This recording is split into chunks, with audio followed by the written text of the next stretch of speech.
Win $100,000 monthly with Sleepy Sanitary Pads.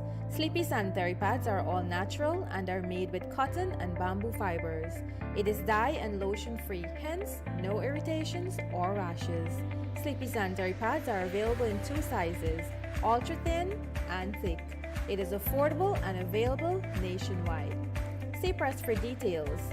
Visit our Sleepy South America Facebook page or call us on 233-2473.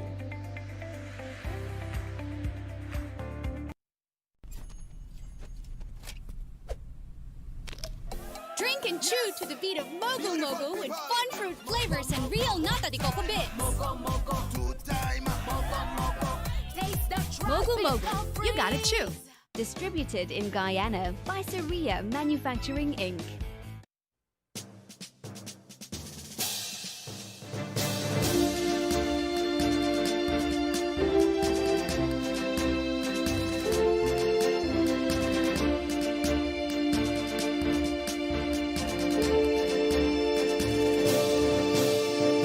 It is 13 hours 34 all across this beautiful country that we call Guyana. Thank you for tuning in to Kaieteur Radio 99.1 and 99.5 FM. Remember, we're streaming on www.kaieteurnewsonline.com/radio. Remember the /. We're also tuning on the MyTuner app and the Radio Garden app. Keep us on your pocket. On the go, Kaieteur Radio is here to stay. And this afternoon, we are proud to present a wonderful new program with familiar face to Kaieteur Radio, senior journalist of Kaieteur News, Mr. Leonard Gildarie, alongside his co-host, journalist of Kaieteur News as well, Miss Danielle Singh. Good afternoon. Thank you very much, dear Kevin Smith. It's a brand new day. It is August the 4th, 2020. It is more than 150 days since the elections, and guess what? There is a resolution. There's a president, there's a new president that has been sworn in, President Irfan Ali, and work is on the way to have a cabinet in place and a parliament, functioning parliament as soon as possible. And so let me tell you right off, have some bad news. I think you would have heard it yesterday, which is that my co-host, my loyal co-host, Dr. Yog Mahadio, you know, he would have been so kind after March the 2nd elections to be with us on Elections Watch. The country needed it, the radio needed it, and the people needed it. People demanded it. And so Yo came on board with us, and he put everything aside and would have sacrificed his time to be with us here on Kaieteur Radio. And what 5 months it's been.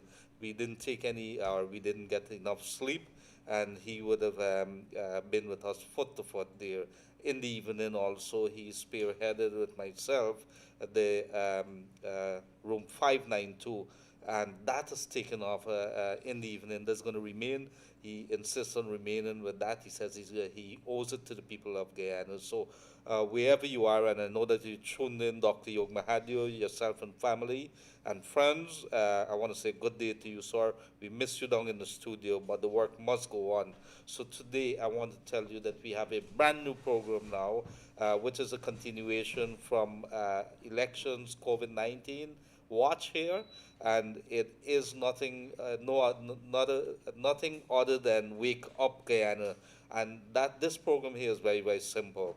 The people, they have a voice, and they would want that voice to translate into actions, and we provide in the medium through here at Kaieteur Radio every afternoon at 1:30. We're going to come to you, and we want to hear from you. So we're going to try to open up all the lines. We're in the process of getting a second line to the studio here. So we want to have you also on our WhatsApp number. We want to hear your text. And guess what? This thing is very, very simple. This afternoon, myself and Danielle, we want to hear from you. And we are going to have all the calls leading up every day of the week.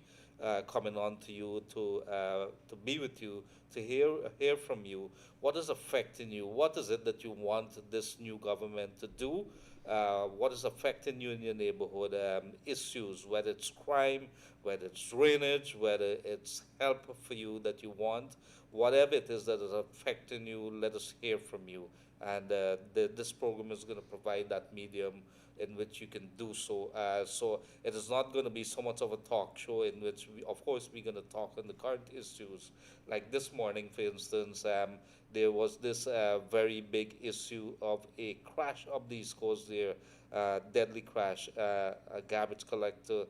Condolences to his family, was doing his work, and a canter truck slammed into the garbage truck, and he was killed on spot there. It is later said that the driver of the canter truck, who suffered injuries along with his passenger, that he had a heart attack, and so we're not sure if it's before or afterwards, but the police are investigating that. There's a very tragic incident for the Puran Brothers Company there, and I know that they would be grieving because you go out, you leave your home early in the morning to do your work, and you're expected to go home back. Nobody wants to die while on the job. So that is something that, deepest condolences here from Kaieteur Radio, Kaieteur News, to the family, friends, and co-workers of the gentleman that was killed here. And so it is, this morning also, we understand that Chase Academy in Kingston there, that there was a fire there. Good friend of ours, Henry Chase, I think it's Henry Chase. Yes. And Henry, he's been kind enough during our programs here. He would have heard that people were in need, and he sent out stuff. Very kind gentleman. So we stand with you, Mr. Chase. And of course, as we're speaking here right now, politically, with regards to the political development, well, we launched yesterday that the new government under by Jagdeo, he has hit the road running, and he had several meetings with the business community. All across Guyana, representatives came down and meet him, and this would have been hours after he would have been sworn in. So these people would have had to be summoned, and they ended up at the International Convention Center there on the east coast of Demerara, which they would have met him. And so he would have also met with other leaders, the permanent secretary, the heads of department at the Ministry of the Presidency, making it very clear as to where his government is headed. And so there was also a disclosure that there would be those emergency test kits, the ones that you could do right away for COVID-19, and what 40,000 pieces are going to come into the country, so we could have a true picture of what is happening here with regards to COVID. But it is a very serious situation. The last couple of days, I think it's because they did several tests that we were able to get some sharp rise in the number. It is more than 400 and something. Yes. So, yes. So Danielle is here, and maybe you could tell us a little about the COVID. How serious is it, Danielle? Well, I mean, it's something that has not just affected third world countries. It's something that has affected, these big countries. We're talking America, we're talking Russia, we're talking Canada. It has touched approximately, if I were to say, almost all the countries in the world have or has been affected by COVID-19. And us here in Guyana, it is something that, to date, a lot of persons are still not taking it as serious as they should. Just this morning, I was talking with a doctor who would have tested positive for the virus. He was saying that despite all the guidelines and all the, the public sensitizations that they have been doing, persons are still not adhering to the regulations set out by the Ministry of Public Health. And because of that, we are seeing, a huge spike in the number of cases here in the country. Well, every single day. And Danielle, that's something that is very worrisome. When you have our frontline workers like the doctors and so, especially in the border areas, Region 1, Region 9, and that is something, and you're seeing people are blaming, and we're going to bring the situation up very shortly, And I could read to you, or let me try to put my hands on it. But in essence, some of the stories that are coming out there, that the police officers, security forces at the border are actually facilitating the entrance of people into, and I'm talking from other countries, Yeah. Venezuela and Brazil, into Guyana. They were even facilitating the movement. We could recall, I think, a couple of days back, there was a minibus that came down all the way. They usually let them trail because there's only one way that you can Yes. really get. So if you're coming down, why did the authorities, let's say Kurpukari, how is it that they were not able to pick up these people? So there's a lot of worry, some things there. But what we do know is that in the border areas, that they're blaming the prostitution, the trafficking in person, that these things are very rampant, especially in the mining community, Region 7. And that is why you would see places like Region 9, Region 1, Region 7, the numbers have gone up. That's because people are not practicing the safe things. But in this is Region 9 now, wide open borders. I think has the waters risen? Do we know in the Kaieteur River? We're not sure. We're not sure as yet. However, something else to note: not just the police officers, but we have received reports that Toshaus as well as CDC counselors, they are the ones that are encouraging the cross-border movement. They are the ones that are, they're actually working against the health professionals, the healthcare workers, in bringing these people over, despite the many urges for them to desist from doing so. We have received reports up to this morning that these Toshaus are facilitating persons. They are, helping to smuggle them across the border into the region, and this is very alarming. It's a great concern. We need to start paying attention now that there's a holistic approach. I presume that the new government is going to take the COVID-19 task force there, revamp it, because that is a major issue. COVID-19 is not going to go away. Somebody asked me, I think yesterday, whether we believe that the schools are going to reopen, and my projections are for September, no, we should not. In fact, that's something that I'm going to be calling for, that we should not. Can't put our little kids out there. And these are some of the issues that we want to discuss with our people. We want to hear from you. What is happening in Region 7, 8, 9, 10? We want to hear from you. We want you to tell us what is happening in your community. How is your community dealing with it? I can remember heading to Barbados, Region 5, 6, and they have checkpoints. Yeah. When you reach the Harbour Bridge, the Barbados Harbour Bridge, on the eastern side, I think there's not a Palmyra, the Crab Island area, I think it is. You have to stop at a tent actually, and they're testing the temperature. I can remember taking the kids up there, and they were pointing, and they said, where's the mask? And so they're very serious about it. But Linden, I think also somewhere along the highways there are tents set up, and so we have those checkpoints.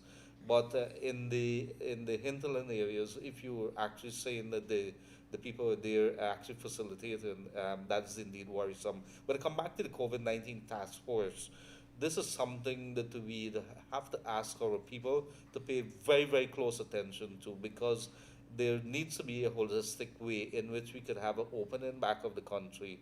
But you can't have an opening if you open your front door and the back door is open and people are streaming in, but you have a controlled opening at the front. Does not make sense. It contradicts each other. So, yes, I do see that our people here are missing Yog. He's busy on the road right now. Yog has a foundation like I do, the Guyana Pride Foundation. He has a Mahathir Foundation, and he has been distributing food and so on to people right across the lands wherever he can.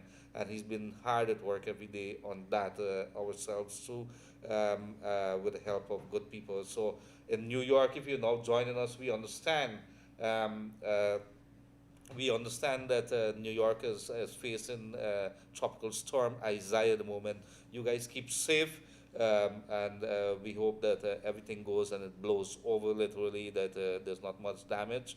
I see Staten Island and so is feeling some effects of it there. So take care, folks. Be safe. Protect yourselves there. Right in Guyana, let's get right down into business, because we want to open these lines here. We want to hear from the people in Guyana, because we want Guyana to wake up. This is Wake Up Guyana Show. The Wake Up Guyana Show is going to bring you all the details. We want to connect you with the authorities, pass the messages on to them and say, look, these are some of the issues. So we're going to try to make up that mechanism in which your messages go to them that they could be able to address either via the NDC or the RDC or the municipalities, the town councils and the other areas issues which are affecting you. So we go straight into the Kaieteur news today. Lots of things to read here. August the 4th, 2020. And this is will President Irfan Ali demand more for us? And I presume this is the oil. Let's read it. Suriname reaped 36% of its oil revenue. Guyana settled for 14.5% on Lisa 1 and 2. Now ExxonMobil is pressuring us to hurry in a third well. New President Ali has a golden opportunity to ease Exxon's knee from Guyana's neck. Is he up to the task? Will he demand at least 36%? He must. This is Kaieteur News, and they're sending their request to the president there, what it is that the newspaper expects as its editorial policy, looking to make sure that the people of Guyana benefits from its natural resources. And it's the holiday is over, it seems, and that we're hitting the ground running. You must, sir, the newspaper is saying that you should pay attention to what is it that the people are saying. President Ali shakes up the police force. We would have heard Maxine Graham, who was one of the deputy commissioner under the commissioner there. You recall a few days back, it was a commissioner that went off to take up his accumulated leave before he goes on retirement. Now you hear Maxine Graham. Back in the mix of things, he would have gotten into trouble, been sidelined. This is Clifton Hickens, and he is right up in the operational side of things, back in the force. We should not be surprised to see him right way up on top. There's an acting commissioner there, Mr. Hoppy. Good day to you, sir, and the rest of the police force. It has been a very hard 5 months, a very, very difficult 5 months in which you guys would have had to be in line at the police station. So we recognize you. You're the frontline staffers who tried to make things happen as far as security is concerned. We should not take our eyes away from the frontline staffers in the health ministry. They would have been there working with to deal with the COVID-19 situation. Here we hear in news now, Nelly is telling us there that there's a health worker in Region 9 affected. So these are the very real dangers that they're dealing with. Coalition seats will be split 70-30 Ramzatan. Comrade Ramzatan, leader of the Alliance for Change, which is a smaller faction within the coalition, and he would have been on room 592 with Dr. Yog Mahadi and myself last evening. And he was questioned, of course, what do you expect if you go into the National Assembly? And he's saying that we go back to this updated Cummingsburg Accord, and it is a 70-30 split, 70 for APNU, 30% for, of course, the Alliance for Change. He insisted that the Alliance for Change is not dead, but we have him on another session because there are many other questions that need to be answered. Like, for example, does he have the statement of polls in his possession? That what does the statement of polls says? These are questions that Guyana needs to know. Carter Center urges constitutional reform. Should pay attention to that. Our recent last 5 months has shown us that several things that needs to be tightened up with regards to our constitution, which is the law of the land. A more streamlined government under the administration, full cabinet ministry to be established by this week. This is President Ali. He's making clear that he's ready to work. He's rolled up his sleeves. Let's see how that goes. Man gets 5 shots to the head, and let me discuss this one here. There was a couple of days, Danielle, a couple of days back, somebody got attacked in a family home was invaded in Nandi Park on the East Bank. A couple of days later, this man was standing on Durban Street. He was riddled with bullets. There was some idiots, I want to call that word, because when you see people pushing this line here, and we got to call it as it is. We can't beat around the bush with this. That says it is a political issue. How could it be a political issue? Go into a man house and the people then brackle you, the security forces or maybe individuals, and you get killed in the line because you have a gun in your hand. Gunshots were exchanged. He died. How does that become a political issue? This man standing there, his family says that he did something a couple of years back and it's a revenge killing now. But you have come from Bartica, dear Danielle. Bartica, what kind of place is that? Oh wow. Bartica is a beautiful place, I must say. Um, when let's take a look at the people of Bartica. Bartica is one of the places you can go in the country and not have to worry about race, not have to worry about the color of your skin or the texture of your hair. It is just one of those safe heavens or havens, if you can call it, found in Guyana. And you see, throughout the electoral process and everything, what we have seen, or what I have seen, or what I've observed in Bartica, is that although you would find a bit of bickering here and there, the whole theme or message of unity still, it still stands firm in the little old town of Bartica. So there isn't much to tell you about Bartica apart from we're I can't say we because I'm no longer there, but Bartica it's a golden egg, if I can call it that. That you're bringing up our place. I can remember. I must It's big a, up no, no, my it's a place. beautiful place. I remember going back there and I didn't so like that experience. It was in the mid 2000s. And we woke up one morning and I heard that there was a big incident. There was a massacre down Yeah. there. And that was when the gang had attacked. They attacked the police station. Mm-hmm. I think the intention was to do some robberies. So what they did was went to the police station, shot some police officers, shoot up some business, and then they went to I think it was vultures, that place there. They killed the guy, stopped them. It was really a bad thing. When I decided to take a trip up there, the rain was falling. Lots of government officials were there too, traveling with us. I think Mr. Barry Ramsaran was heading up there. And so when we go there, and I remember, but later on, fast forward, it was a picture that I saw there. It's always in my head. Come forward here now to 2020, you saw some pictures of what they would have done to beautify the place. Yeah. And of course, let's not forget the regatta. That's something Mm-hmm. else, a beautiful scenes The there. main attraction. Yeah. Right, right. So I know that you would want to push that, but let us get right into it. But the other big news here is that the DPP dismisses private criminal charges filed against GCOM chair.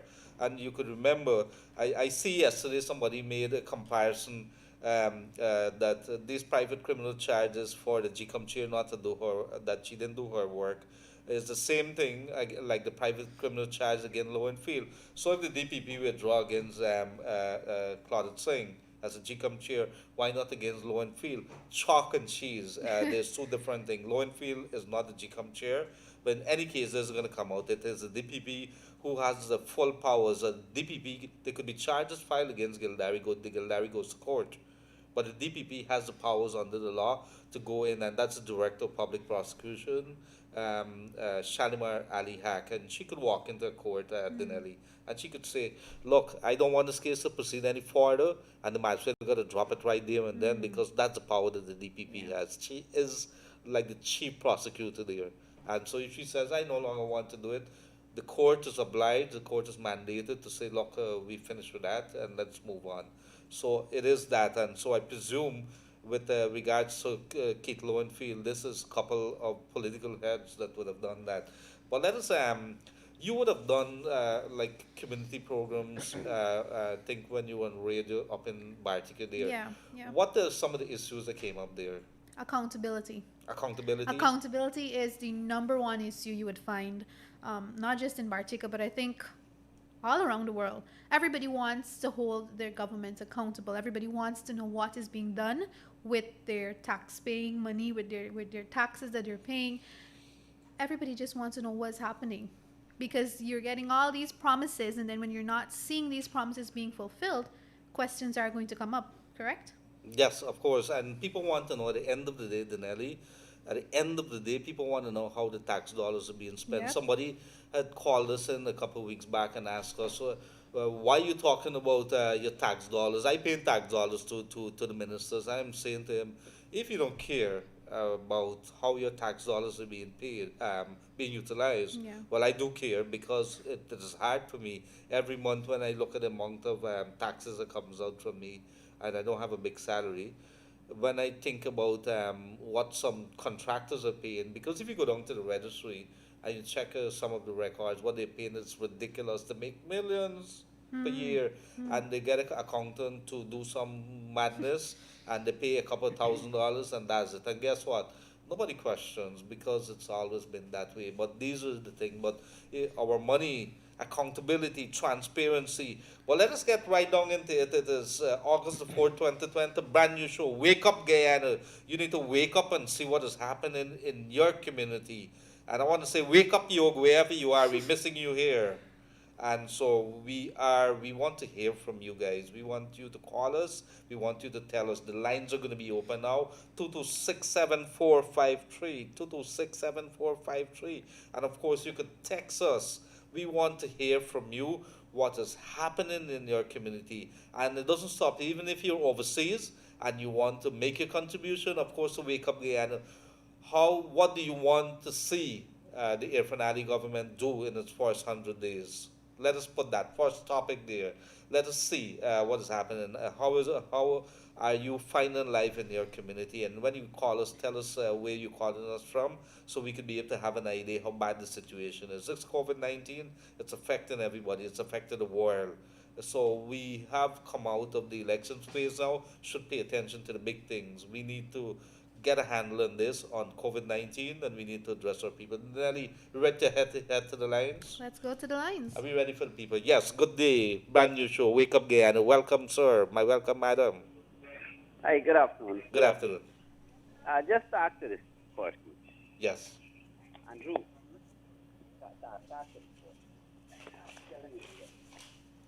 Hello. Yes, good afternoon, sir. How are you Good doing? afternoon, my respected. Well, I am living at Sockettville, Yarkabra West. Yarracabra West? Yes, That's along the Linden Highway. yes, Linden Highway. Yes, sir. Go ahead. And I am a blind man. And You're blind? yes, I'm blind. I am unable to walk. Yes. Well, I don't know. I seeking for a little assistance. I don't know if anyone can assist me. Okay, what are we going to do here? We have a number, 6222222. Have the person text us your contact information. We're going to make contact with you, and we're going to link this up to the authorities that be, so see they could probably give you some help. And if anybody is listening, if you guys want to help, you could just call us in, and we could probably share the number with you. So 6222222, text us your information here, and we're going to take it from there. Is that okay? Okay. Thank you very much. And how is life there in Yarracabra? Yeah. Just Yarkabra West. Mm-hmm. That's the address. Okay, Yarracabra West. So it's like Linden Highway. All right, we do that, right? Thank you very much. A good Well, day. okay, yeah, thanks. Yes. Thank you. Thank you very much. So good day to all the good folks along the Linden Soosdijk Highway there. Good day to Captain Mike Charles, one of the best pilots that I've ever seen. A heck of a man when it comes to flying our helicopter there for the Army helicopter. We've gone up with him, and he takes such wonderful photographs, lives along the highway there, and he is one of the best pilots. So I want to say good day to you guys and all our pilots across Guyana who've been heading to the hinterlands day in, day out, doing their thing. It's dangerous terrain, it's dangerous work, but they have been doing it, keeping our skies clear and safe. Thank you very much, and a good day too to the Guyana Civil Aviation Chief, Colonel Egbert Field. A good day to you, sir. I hope that you guys are continuing to do the job. I know the inspectors are working very hard to do what they are doing. So a good day to you there.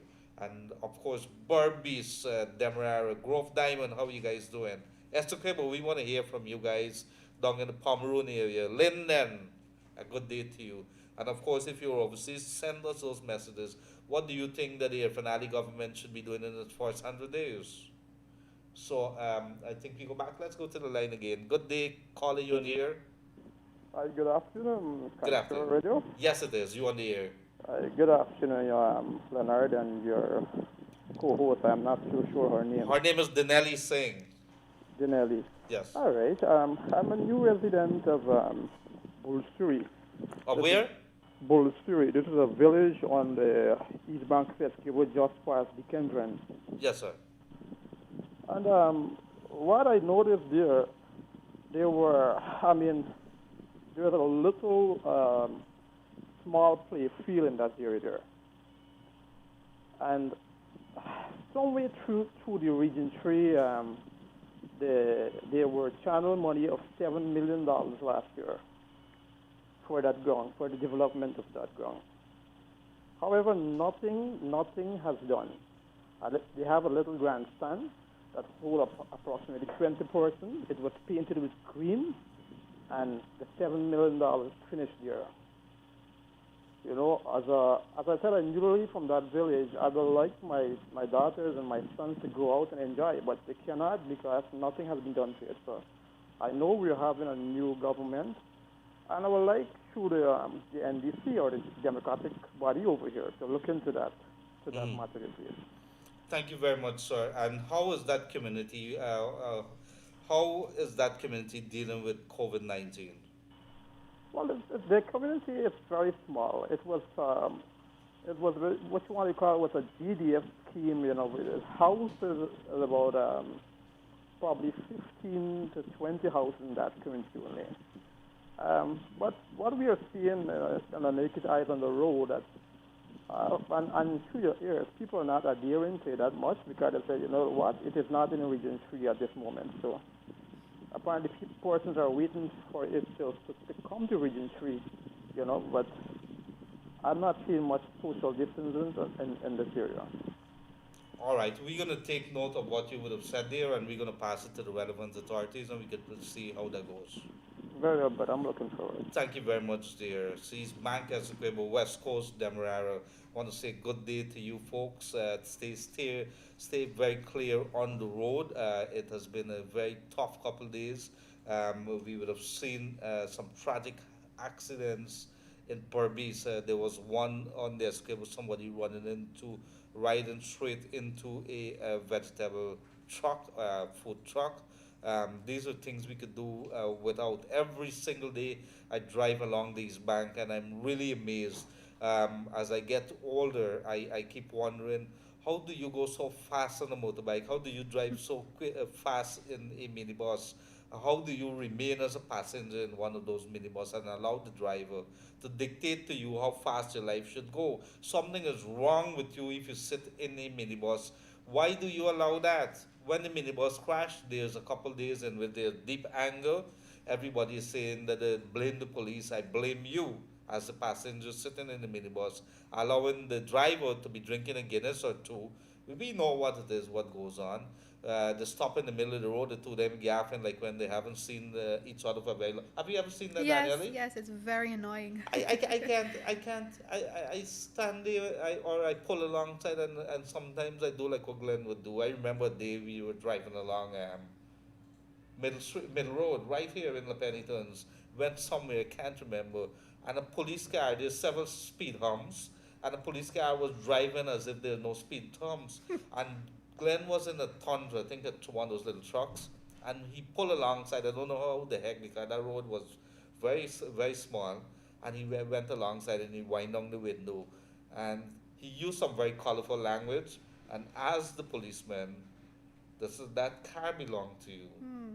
And so we got to start putting our foot down when we see people doing things. If you don't do it as a passenger, the minibus people are going to do what they have to do. They have to earn a living. But you have to set the rules. The police are not going to be there. And there's another issue too. If the police own the minibuses, who's going to stop them? So, police force, brand new, I think, upper management that we have here now. A good day to you, Mr. Leslie James. You would have gone there. I knew you from Region 3. You would have become the Commissioner of Police.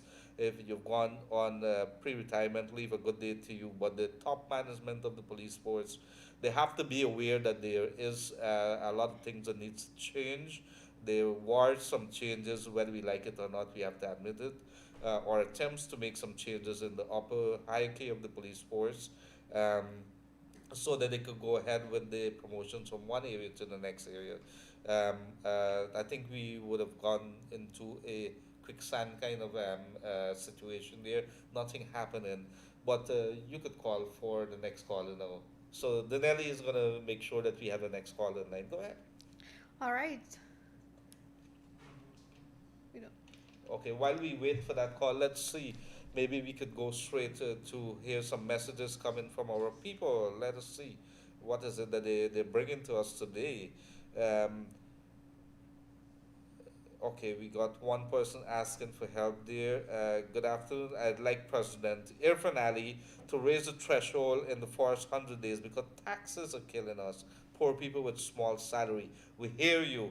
Of course, I think they would have been talking about some measures that they intend to do within the first 100 days. So this person here wants the threshold, there's a tax threshold to be hiked to maybe $100,000. Let's see how that goes.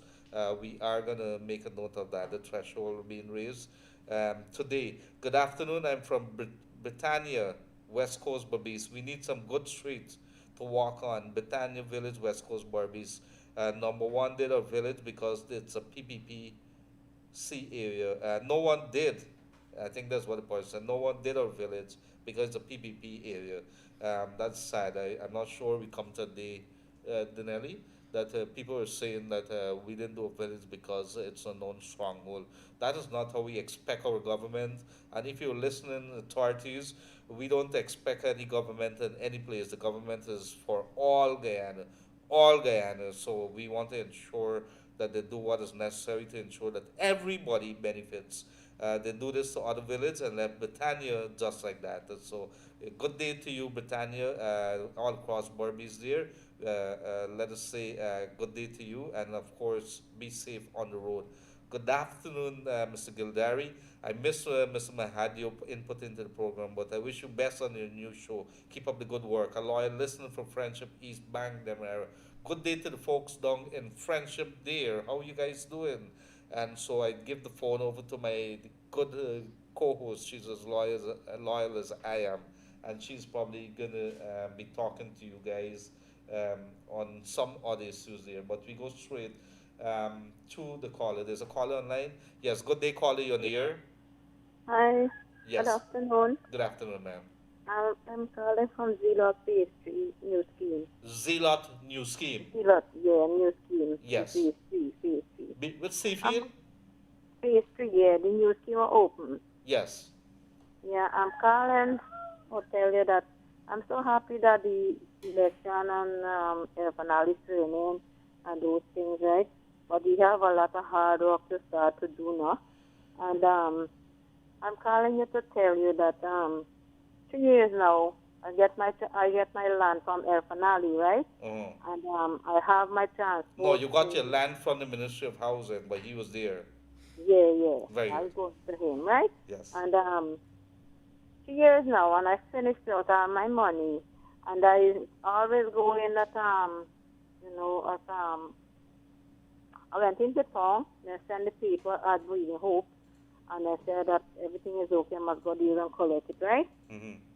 So when I go there now, when I go in for collect my transport now, the girl that's working there, she told me that I can't get my transport because it have somebody name on my transport.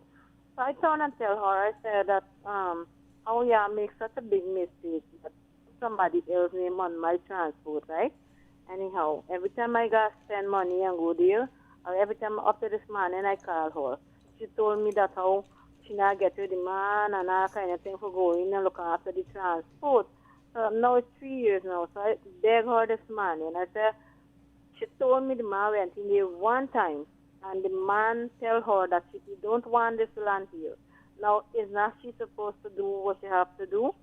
Mm-hmm. Now she ain't doing nothing with my transport. My brother, I'm begging. I'm a big woman now. I'm 60 years of age, and my husband is 61. We have nobody here to help us. And this is this is a central housing and planning? Yeah, there's at Breathing Hope there. At the Breathing Hope branch? Yeah, the Breathing Hope branch, the paper is there. Every time I seen it, but I can't get it. And All right. I What you're gonna do? 6222222. Send us a message here with your number, and so we could be able to pick it up and forward the necessary information to somebody in authority there. This program here, Wake Up Guyana, is where we want to provide a forum so we could be able to match your concerns. It might be thousands, but we're gonna try. The radio is here, Mr. Glenn Lal. Good day to you, sir. Has said that it is for you people. So text um us. I don't have that number. I don't have smartphone to text. Okay, okay. No, you don't need a Um, smartphone. What you just need to text it normally. Just say my number is so so so because we can't take it off on here now. Everybody will hear it. okay, well, next thing again, I have to tell you, all right? I live between neighbors, Yes. and my neighbors them always playing the music. Two neighbors, right? Playing the music and making a certain nice till whole night, sometimes till what o'clock in the night. Every day, they Did you continue, try to right? talk to the police? What the police says? I went there. I went at Lenore. I went at Lenore 2 times. I called night and all, calling them at the Lenore. They told me they can't do nothing because I have to carry them to court and all kind of thing. Now, I tell you something. This is wrong what's going on. And when you go to the station, the police ain't doing nothing. They've been doing nothing. The police don't just sit out and they are doing nothing. Mm-hmm. And, Um, and the Environmental Protection Agency, you could also yeah, make a complaint to them there. Mr. Vincent okay, Adams is a very serious man. I'm going to try to get a number. But send a text there, send a text to us with your number, and let us see whether we can link you up with the Central Housing and Planning with mm-hmm, regards to the complaint about the noise. The Environmental Protection Agency is an agency that you may want to talk to about the noise nuisance there because they could probably pick it up from there. okay. Thank you very much, ma'am. Thank you very much because I'm 60 years of age and my husband is 61 and we don't get help here at all with nothing. We And just, that my is a, husband yes, not work. My yes, husband not working. My husband used to work here, but he's not working now. A year now since he's working. yes, ma'am. All right, Uh, send us that text there and we're going to pick it up from here. okay, all right, thank Thank you you. very much, dear. So this is the Wake Up Guyana show on Kaieteur Radio 99.1, 99.5, coming to you right across the coastlands of Guyana. Of course, you could get us on Kaieteur Radio Facebook or on Kaieteur Radio live stream. And so there's it that you have it. Do we have anything that we want to read to the people, Denali? Yeah, we've got a text here, and the person's saying, they're saying, "Good afternoon. What is the situation concerning school? As a parent, I need to know how to assert myself." Now, the ministry had announced a couple of weeks ago that they were considering the reopening of schools, and what we have seen is that a lot of parents, a lot of persons have reached out and they're saying, "We don't think this should happen because we're seeing an increase in the amount of positive cases, and then why is the ministry even considering it? What is going to happen to our children?" I mean, we've got small children, and even the adults. We're seeing that persons are saying, "Hey," the ministry is saying, "Hey, adhere to the social distancing rule, stay 6 feet away from each other, wear your face mask when you're going out in public." And persons are not doing this, and now you're expecting children. Mm-hmm. Because they're children, you're expecting children to do this. What is going to happen if by some means a child in school has COVID-19? Well, we know how easy it is to get a virus. The issue is if you see health officers and so on, people who taking precautions get it. What about the kids? Because the kids naturally would be wanting to touch each other and so on. But here the issue that you have there, Denelli, that you have a bunch of kids, thousands, who would have written National Grade 6 exams with CAPE, with CSEC. The economy is on a hold. These kids here, when they finish, they want to do something else. What is going to happen in September? You can't put these kids in school because if you do that, I think there's a recipe for disaster. The United States, the greater United States, has taken the chance and opened back, and now they're thinking of closing several of the states again, and they've already started doing that because why? there was a big spike. So we already, per capita, we have one of the highest infection rate across the world, across the region, because we're not paying attention, we are not enforcing what is happening. We had a head in Moses Nagamotu as the former prime minister sitting at the COVID task force, not a press conference, and that's something that's we can't forgive for something like that. This is that was really bad. But come back to the school. I hear what you're saying there. I don't think this is the authorities. These are questions that the newspaper would have to continue to ask Irfan Ali, who started working there as president. I think these are issues that I sure are at the back of the mind. The next Minister of Education got a lot of work there cut out for the reopening of school, whether we do it at home, whether there's going to be, I think in some parts of the United States, they're looking at part homeschooling, part you go to school, but in very limited numbers. They're looking at a number of scenarios as to how they move on that. It takes a lot of experts and so on. They brought everybody. So it's a big thing for them in Guyana. You have nothing. Nobody's sitting down, nobody talking, or if they're doing it, they're doing it somewhere in the back room somewhere because the Guyana does not know. But it is a very big issue. Go ahead. We've got somebody else asking, what's going on with GRA? They're saying that GRA has closed their services. They're closed off, and they're wondering what's happening. Why can't they conduct any business at GRA? Now, I know GRA had announced, and they continue to advertise their new business hours. Well, we have to check on that. There's something, as far as I'm aware, that they have the limited opening. You could only have so many persons in the building there, but they have outline branches too in different areas. But we'd have to ask the authorities there how it is that they're dealing with that. But let's go to the lines again. Good day, caller, you're on the air. Yes, good day, caller, you're on the air. Good day. Good day. I just wanted to do a little follow up on the lady with the music. Yes. I had a bad experience with a noise nuisance with my neighbor, and I find the way that they're dealing with these matters is now fear. When you got to go to court to give evidence, it's like you are going to court against the neighbor, tell them. I think that when the police come, I think there should be enough evidence when the police come and the police hear the noise and find them playing music and pick up the equipment and carry them to the station. That should be enough rather than to put the neighbor against one another. Because I had a bad experience where I went to court and gave evidence in a matter against my neighbor, and we didn't went down nice as neighbors because we bring a bad, we could become enemy. And I find the way we're doing things is not the right way. I don't understand how, like, for example, you get a police complaint authority where people doesn't know nothing about the police complaint authority. It is like some secret. The police complaint authority, they're in Georgetown somewhere. People in the outskirts in the country don't know nothing about the police complaint authority. Then, at one thing when I went to the police complaint authority, the guy who in charge was asking me for evidence. I was wondering if that's a court. How you ask me for evidence? I thought that the police complaint authority works with confrontation. You make you report against the police, whatever the police do to you.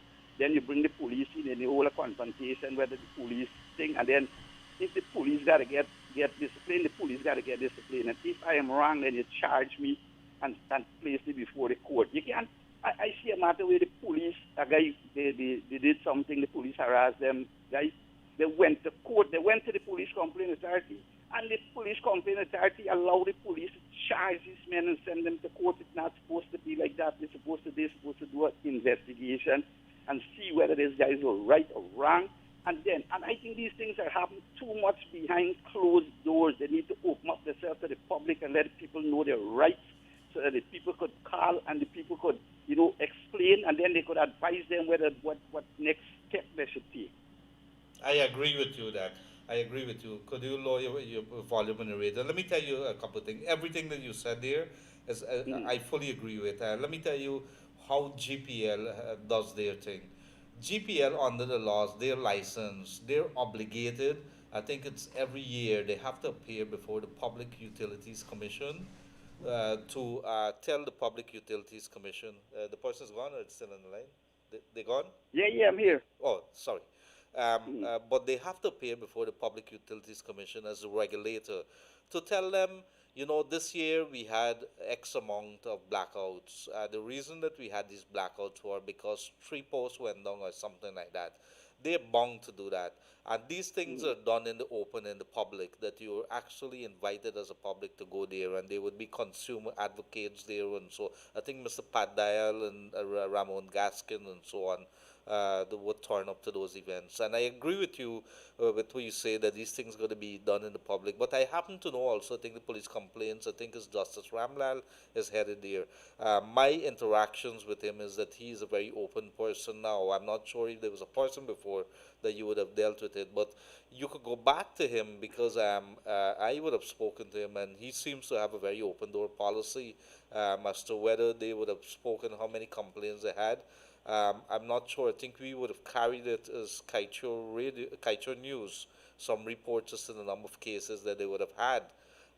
And there were some very famous cases that came out because of that. So let us see how that goes. But you're right. These things here. Right. I just want to raise some quick issue more. One is that, I was listening to Mr. Mahadev yesterday, and he was saying that as soon as somebody gets into office, it's like I keep saying the same thing. You got to go up some mountain and pray and hoping that your prayer going to answer, because them automatically become like God. You can't get to see them. You got a secretary, they get a secretary. I can remember under this government, I went to see a minister, a junior minister. And the previous government, you mean? The previous government, right. Sorry, yeah, the previous government, yeah.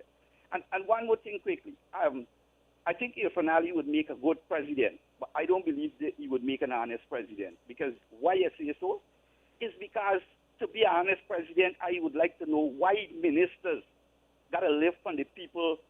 You got to pay their light bill, pay their phone bill, pay their rent, when you're working for your money. I am not a Christian, but I believe in the Bible. And the Bible says, from the sweat of thy brow man shall eat bread. You can't work for your money and put up your money. The king got to work for your money, and then he got to buy everything, and his wife got to wake up and cook for you, go to work. But you got to get everything free. And you saving your money, and you working 20 times more than what the king got to work. And this is unfair. This is the kind of injustice create this kind of situation in this country what's happening. And I hope that I am hoping that you and other media personnel could do something or say something to rectify these problems that is happening in this country. Thank you very much. Thank you very much, sir. That's an interesting one. But there's certain things that comes along with high offices, because we want the president of the day and maybe the prime minister and the ministers to pay attention to the mandated duties, the duties that they're responsible for. And when you go into office, there's certain benefits that you get there, because you don't want a man getting up early in the morning and he got to go to work and he's worried about mowing his lawn or fixing something that is happening to his septic tank or something. I think so. It comes along with high office, and we certainly don't expect our president of Guyana to be getting up and cooking early in the morning when he has the people's business. But we hear you. We have to be very careful or be very sure when we enter office that it is to serve people. And I hear what the caller is saying, that we are paying very close attention to our leaders and some of the benefits and ensuring that they deliver on the promises. I remember it's one of the South American country. They said he's the poorest president, with him, that drives a Volkswagen. For years he drove it. But they were naming him as the poorest president. There were some people who said that story was a farce.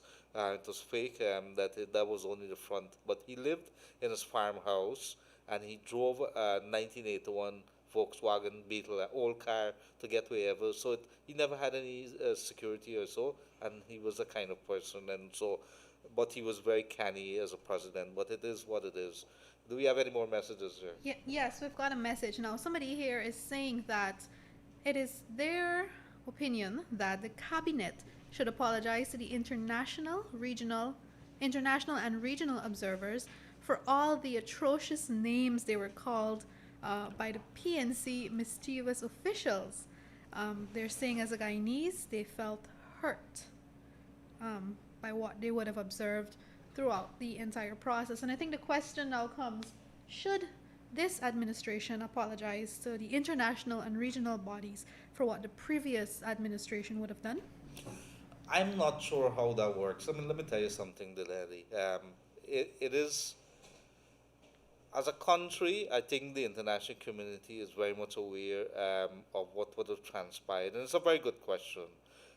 They know who the perpetrators, they know who would have done it. These are not stupid people.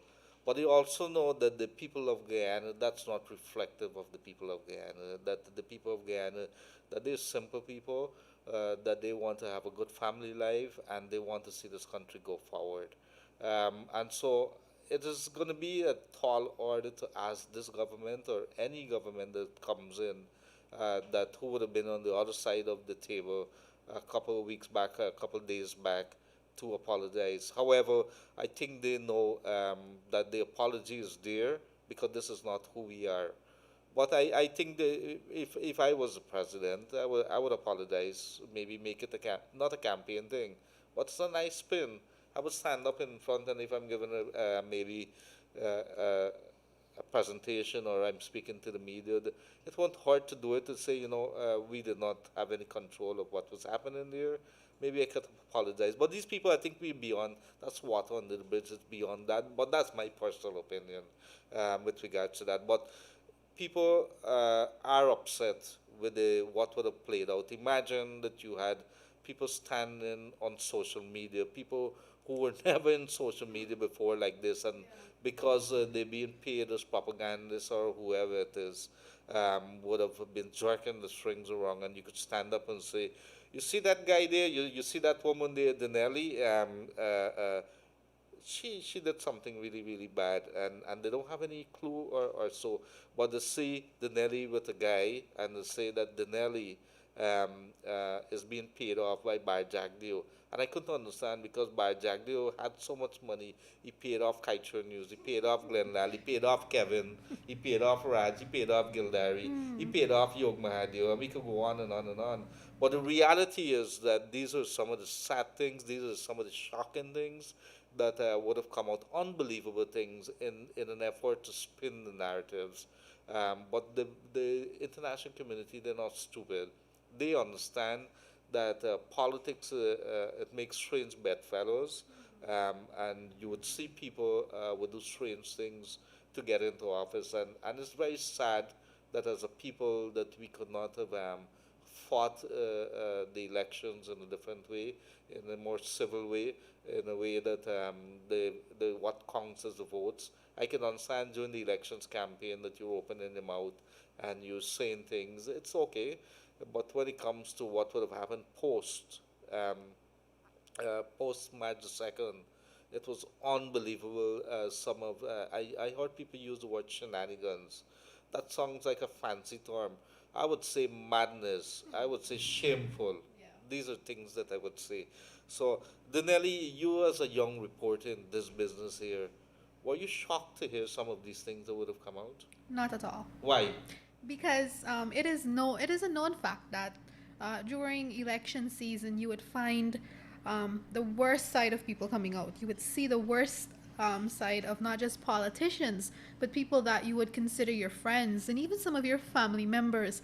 So some of the things that people would have come up with, the excuses and the claims and so on, it's nothing new. It really and truly isn't anything new.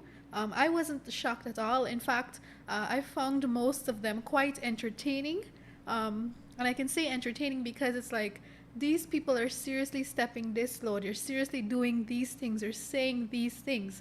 And I mean, it was unbelievable and funny at the same time. Well, at least for me, looking on. Yes, but we do expect, I mean, we are a country right now, Danielle. You want to move to the first world country, Yes.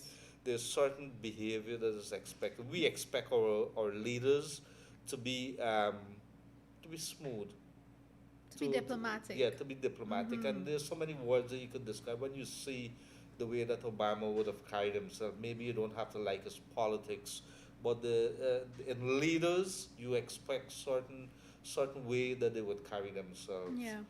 They would be respectful. They would dress well. They'd be quiet. They would be focused. So when you see this kind of somebody used the word bradar kind of thing, I'm not sure if that would be applicable, but these are not things that we expect. And you know, a couple of people laugh and you feel good as if the whole population, it's reflective of the entire population. It's not. I can tell you that. There's a caller on line. Yes, good day, caller. You're in the air. Yes, good day. Good afternoon. Good afternoon, ma'am. Yes, go ahead. Go ahead, ma'am. You're on the air. Uh, Hello?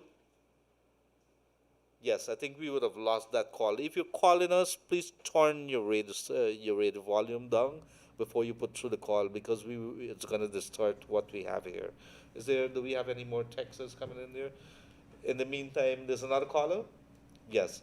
This is Wake Up Guyana. We want to hear what is happening in your community, and it is a spin-off from what we would have had in elections. It's all over with elections now. Now it's time to move the country forward. We want to hear what you think about what the finale government should be doing. We want to hear what is happening in your communities right across Guyana. Tell us what is happening, whether it is that crime is of major import, whether it is that people are getting a hard time, whether your roads need doing, whether it is that your councillor is taking a bribe. We want to hear. Tell us. Yes, good day. There's a caller online. Good day, caller, you're on the air. Good day, caller, you're on the air. Good afternoon. Good afternoon, ma'am. Is Leonard? Yes, it is, ma'am. Go ahead. Okay. I missed your co-host, man. Yes, I miss him too, but is busy on the road doing what he has to do. I understand. I never miss none of your show, nor day nor night. I'm calling from Essequibo. Where in Essequibo? Huh? Where in Essequibo? A village named Collin, C-U-L-L-E-N. Okay. And wonderful people out there? Yeah. I call in, you know how long I trying to get on to you since you all started this program. I have a problem nearly about 8 to 10 years now. My husband used to work with the previous minister, Ronald Bolkan. Right? He worked 23 years service he had with them, and he passed away in 2009. And since then, they signed to an agreement that they will pay him some money, right? No, wait a minute. Ronald Bolkan became a minister in 2015. Minister of Communities. Okay, so he was working at the Ministry of Communities. No. Position would work in. Okay. Uh-huh. Yeah, and they signed to, he and his brother, Rustam Bolkan, they signed to an agreement that they will pay him $1.7, right? Before he passed away, my husband, then he gave him $500,000. And he passed away 2009, and the 1.2 what they have for him, when I call his office, they always pushing me around. I don't have nowhere, I don't have a house. I come in Essequibo and I live by my father. My father is 86 years old and I suffered a stroke, right? And I have glaucoma in both of my eyes. I can't work. I am 63 years old and my dad is 86. And my father, both his feet, them bandage up. They're sick, right? He have like a ulcer so big sore in both of his feet. And he ain't seeing properly neither. And since this COVID and this whatsoever, no one never come and check on us. I cannot walk properly because my whole right side is very, very numb. All right, what I want you to do for me, ma'am, you're going to text. I cannot text. I don't know to do them things. Is there any way we could take her number off here? Could we take her number off here? Yeah. For 1 second, just 1 second. We're going to try this thing because we had a...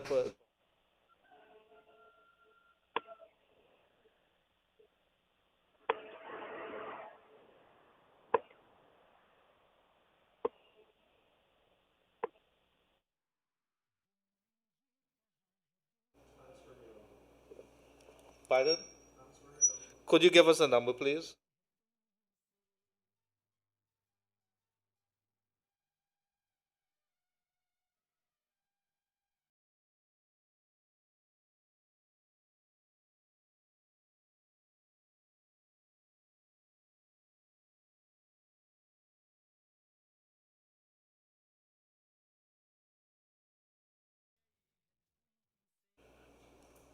Thank you for that.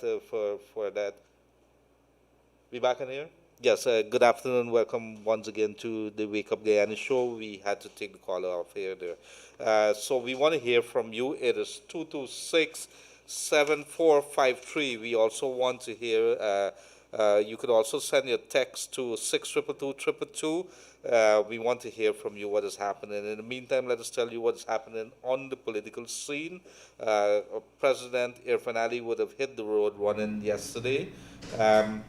What we could also tell you is that he would have started meeting with the permanent secretary as well as representatives of the business community. We would have seen several members of the private sector commission as well as Dr. Yusuf Prasad there at the convention center yesterday during a meeting with President Irfan Ali.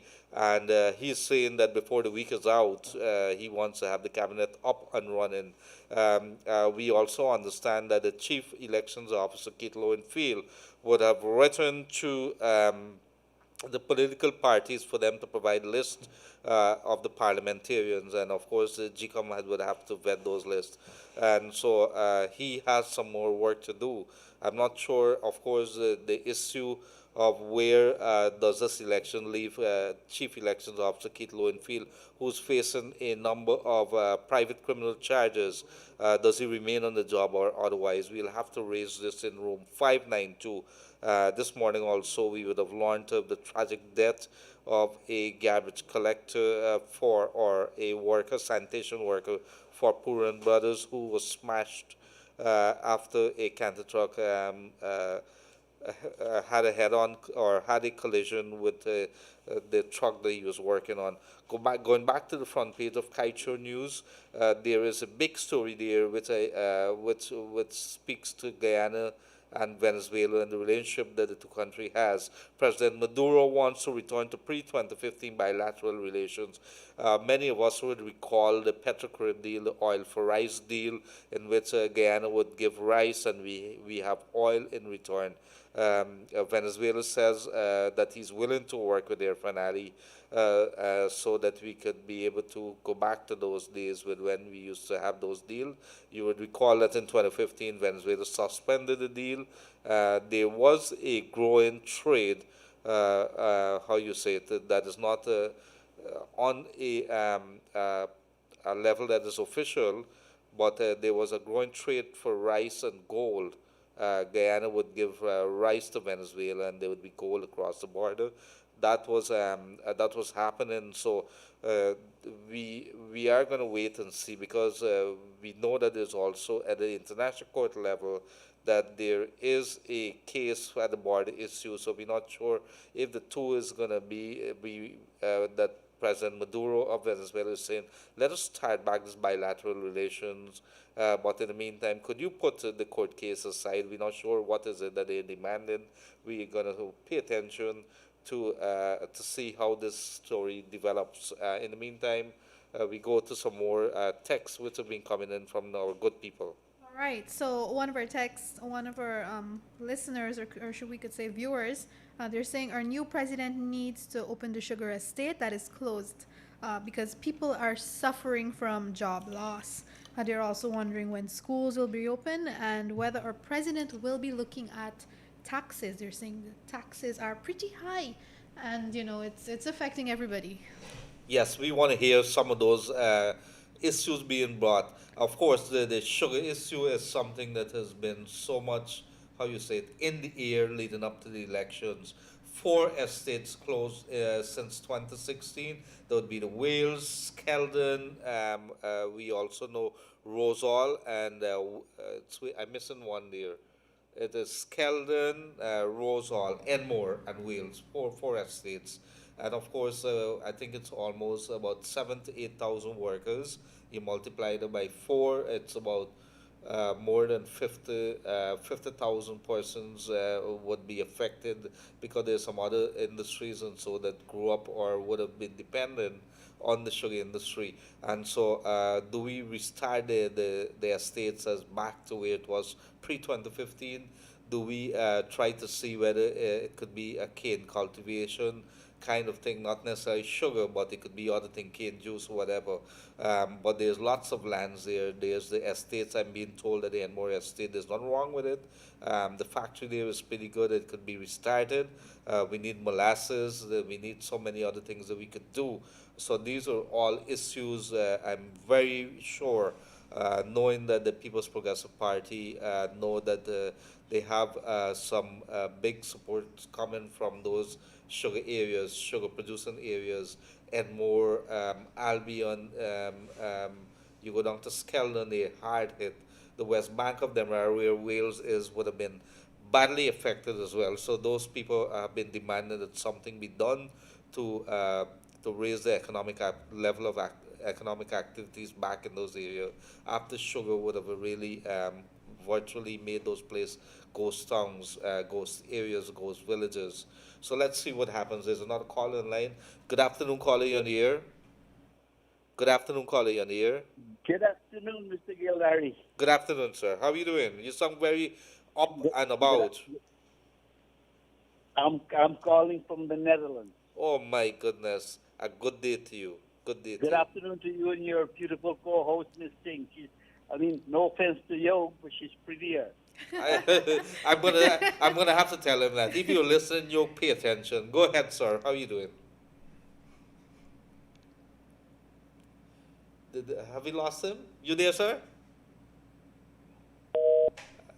Thank you very much. They come all the way from the Netherlands. The Netherlands is a Dutch country, and they would have. I'm familiar with it because I lived in St. Martin for a little while, at St. Martin, Dutch overseas territory, and so Holland is where everything is like the mother country where the Queen lives and so on.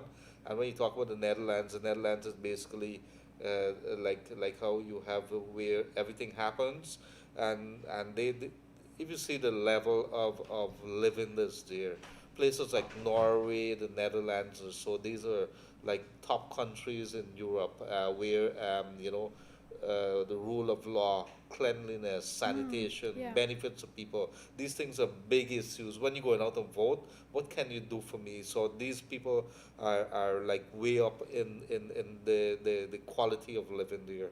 Do we have some more that's coming in? No, actually, we've got some good news coming out of Region 1. And I think we need some more good news as it relates to COVID-19. The village of Santa Rosa in Region 1 is now COVID-19 free.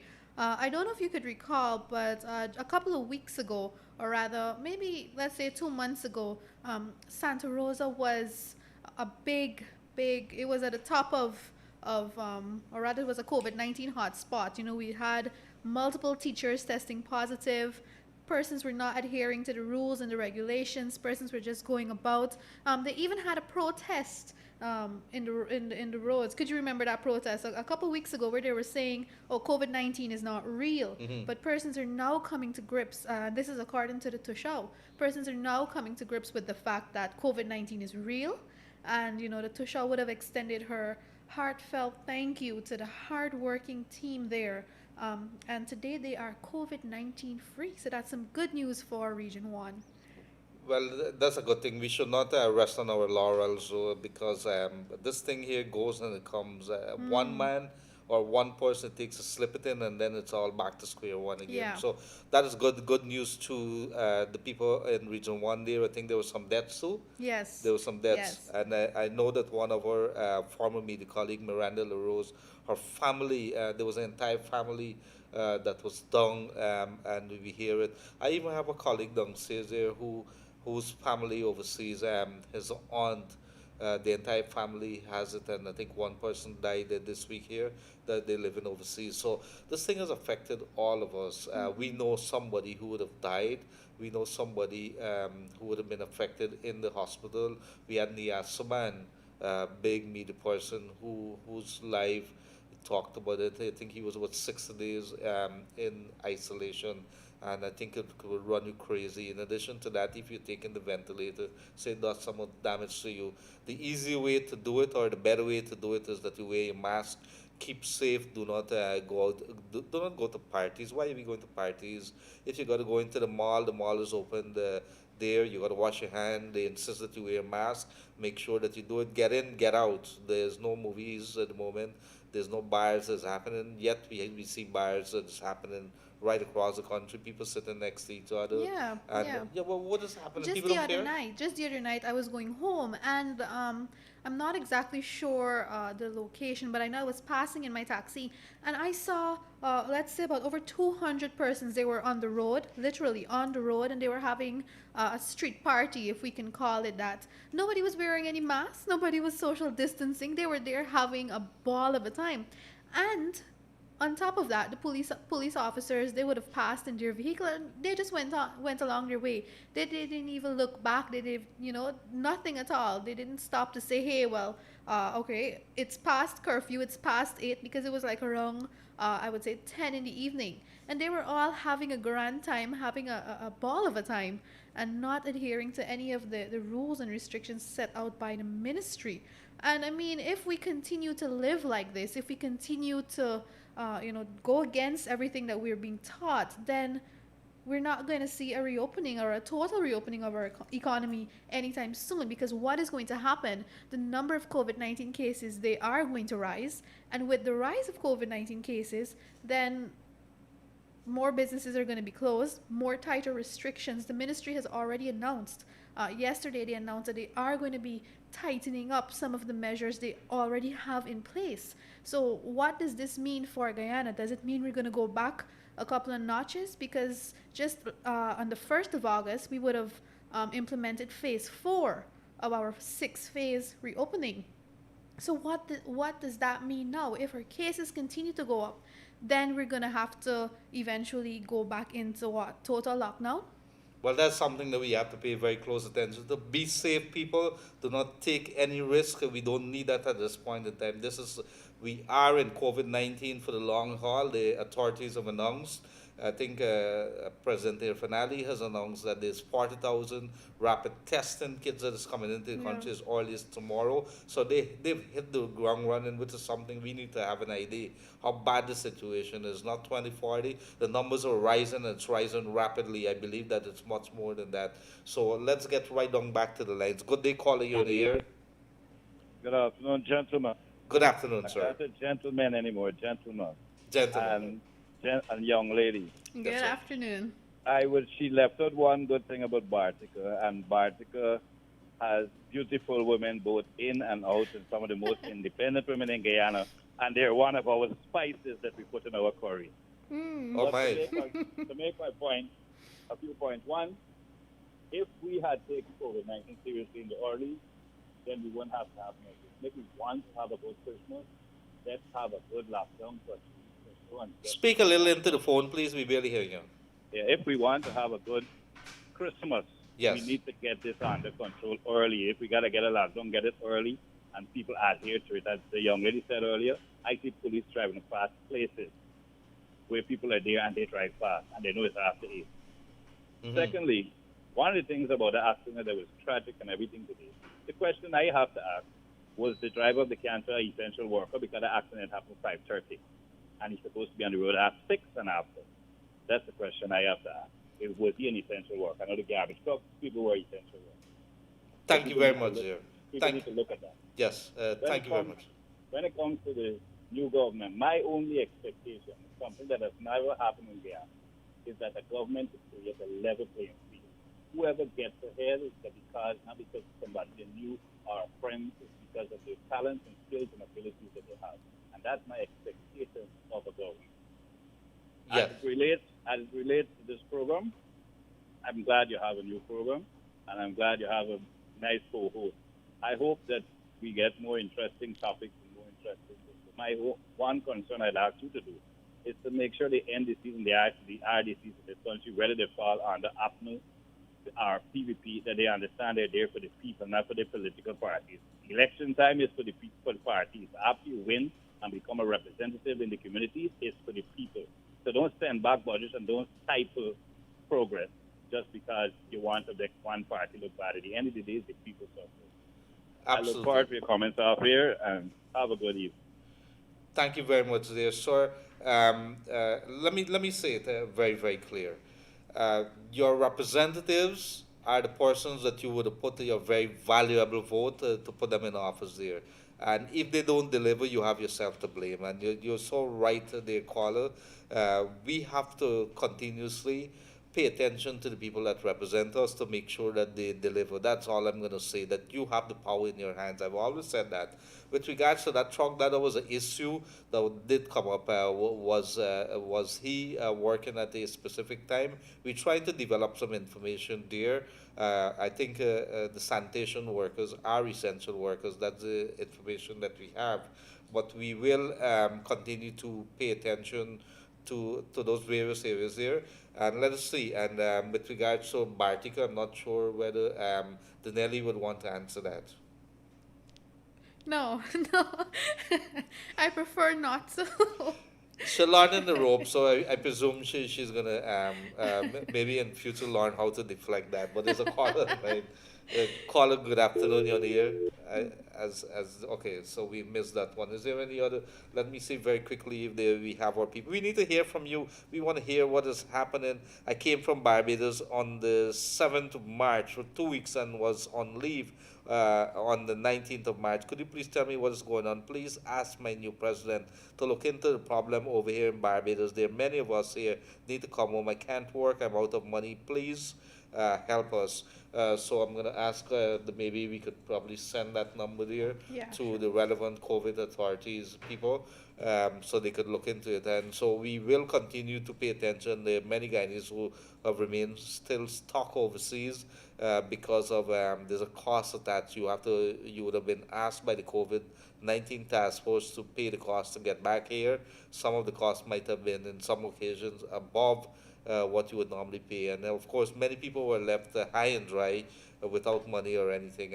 If you're listening to us, we want to say to you that maybe you could get hold of the consul general, or if there's an embassy in your respective area, let them make sure that there's a list there, because I'm almost sure that the new government, as part of their taking stock of what is happening of the situation, they would have to get an update from their embassies. What are some of the things that is affecting them? And I'm sure if there are Guyanese who are left stuck in respective countries, that these issues would be told to the new government so that actions or a report could be made as to what kind of actions could be done to address them.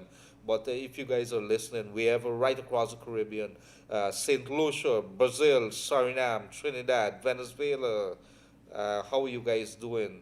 And of course, the Trinidad people especially, I have a lot of friends there. Lovely doubles, I like it, and they have good carnival, and they have a lovely beach. I think the water is so warm and miraculous, but we have better waters than them. We have nice creeks, we have good fishing, and I think most of all, we have good people that are in this country of ours. So thank you, people, and it has been a it has been a really terrible 5 months, but guess what? You guys need to wake up now and smell the coffee. Why? Because it's time to get a show on the road. We want to hear what you believe are some of the things that this new government need to look into. We want to hear from you what is happening in your community, things that ache you, things that get you angry. Let us have them here so we can be able to have a discussion on it. Maybe we could pass it over to the authorities. Danielle and myself, and there's going to be other co-hosts. Myself might not be here. If Yog Mahathir is affecting you, you need to tell us so we can be able to take actions. I know Yog is on the road there. We're missing you terribly here, Cham, but I'm going to see you tonight. I'm going to make sure that I tell it to you too. You have become like my little brother here, although you're older than I am. And I know that you have a few more gray hairs and white hairs because of that.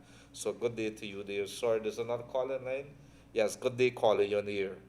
Good afternoon, Gildarie, and to your new co-host. Yes, good thank afternoon. You, good afternoon. One of the things I've expected this new government to put into place immediately was a task force for this COVID-19 and a minister of health, but instead we had a vice president, we had a minister of legal affairs, minister of parliamentary, no minister of health.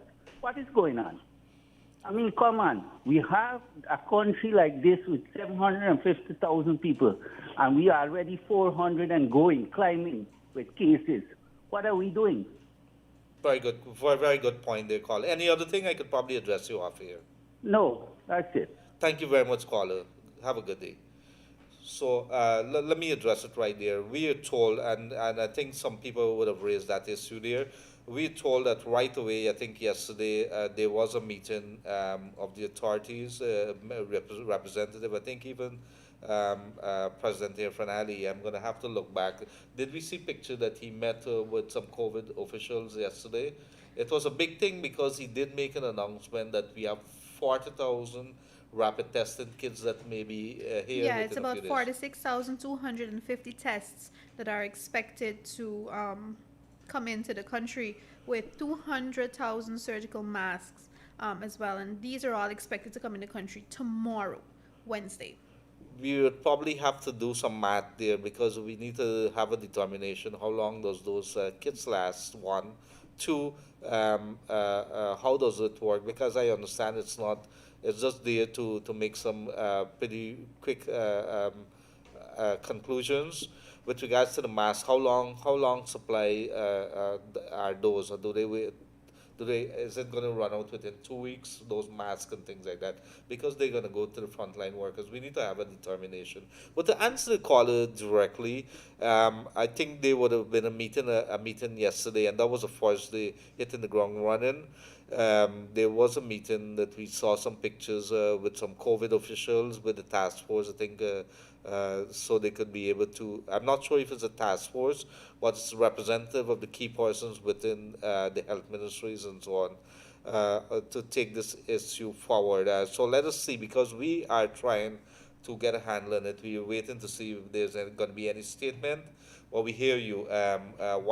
Why is there not any appointment of a Minister of Health? But he said before the week is out, but I think this is something that they should be looking into, and they've started looking into it.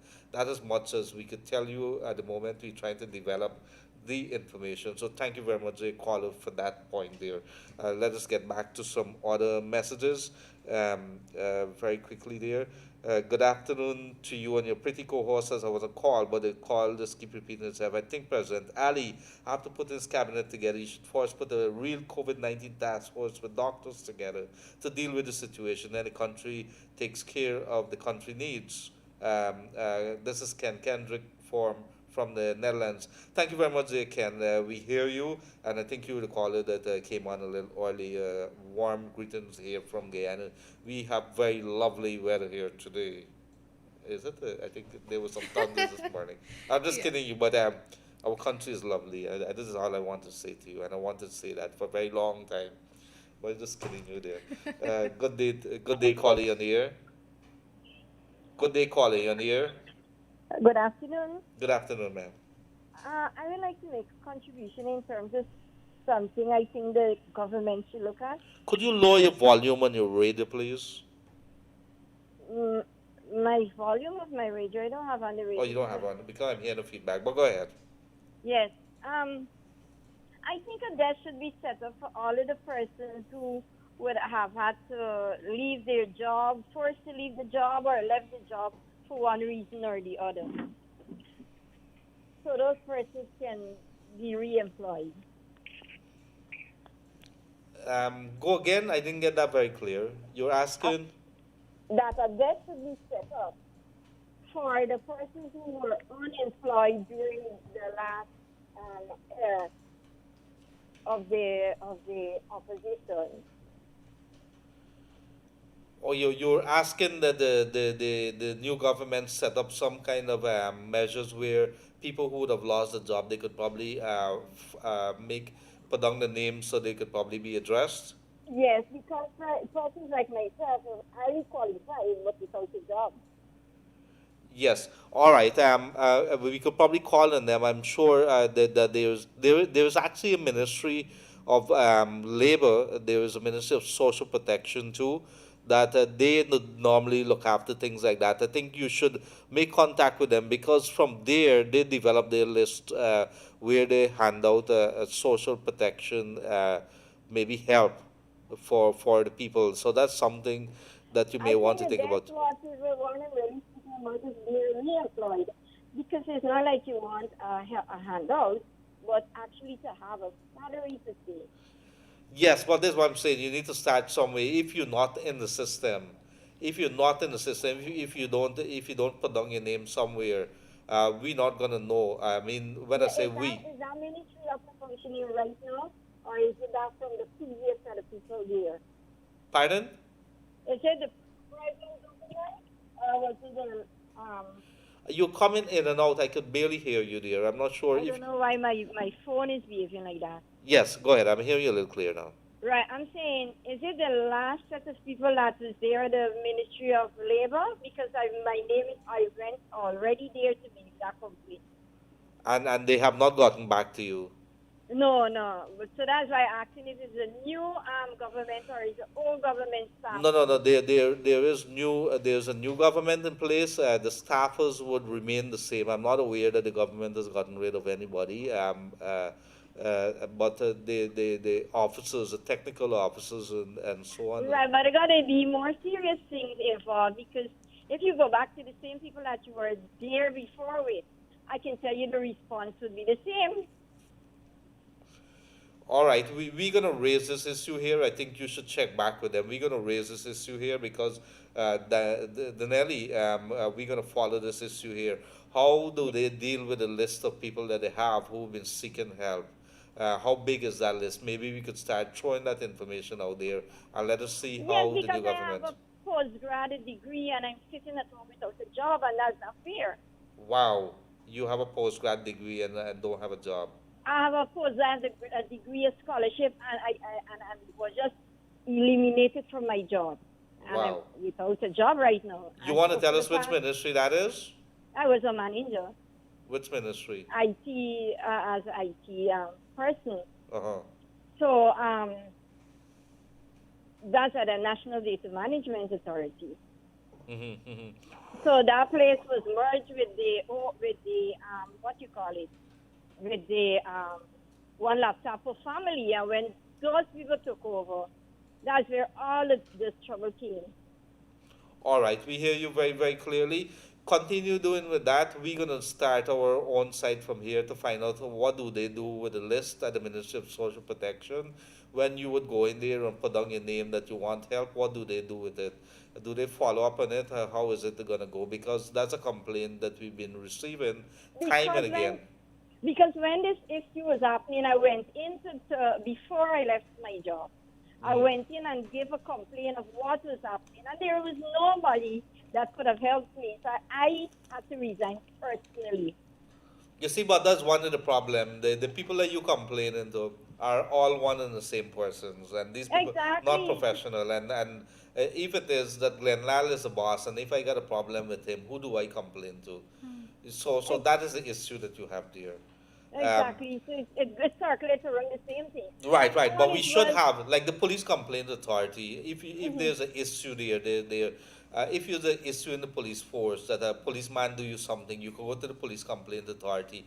That in itself, there's an individual there. I think he was a former judge, Justice Ramlal, who heads that. So there's some kind of level of independence there.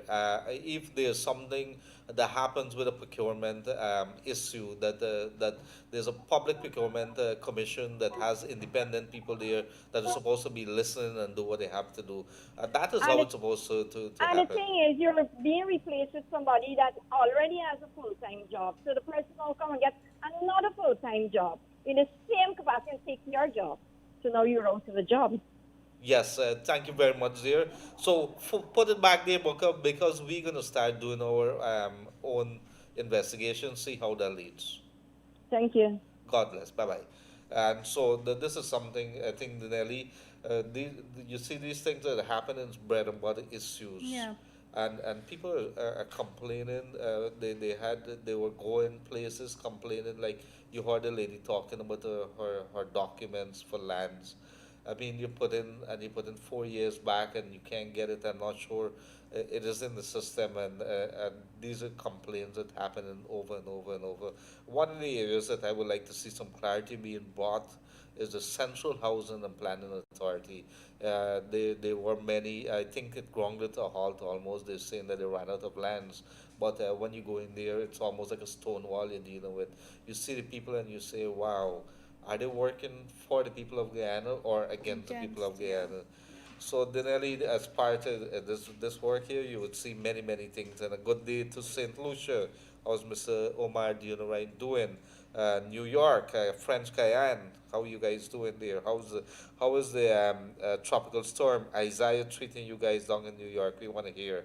And of course, let's go back to the lines. We got we got about half an hour. Let's do that. Let's see how we do it. There's a call in line. Yes, good day calling you on the air.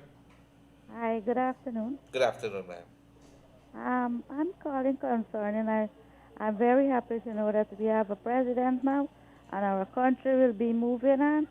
And I'm calling about our president must take a look into our health clinic and hospital so that we all can get our medication. Because I recall one time already and tell you about the insulin since January. You know, I was searching for your number, 6222222. Text me your number. A gentleman had called in and he said he had some insulin and I didn't have your number today. But that's just an interim thing. But we have to look at the long term, how you say it, a long term. If that gentleman is listening to us, I think somewhere on these bank, sorry if you have those insulin, you have a lady that's calling. We're going to try to get your number, ma'am. Text it to 6222222, and we could probably... I don't have a cell phone, sir. Oh my... I just using my line phone all the time. Could we take her off air? Let's take her off air, and then we take it from there.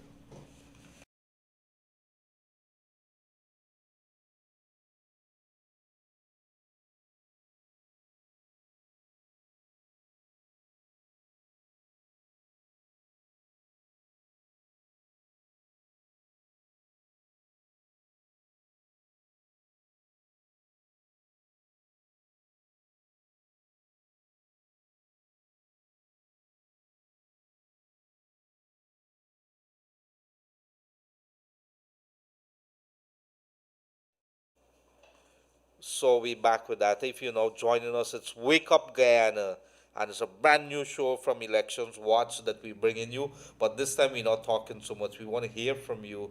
What is happening in your community? What do you expect this new government to do?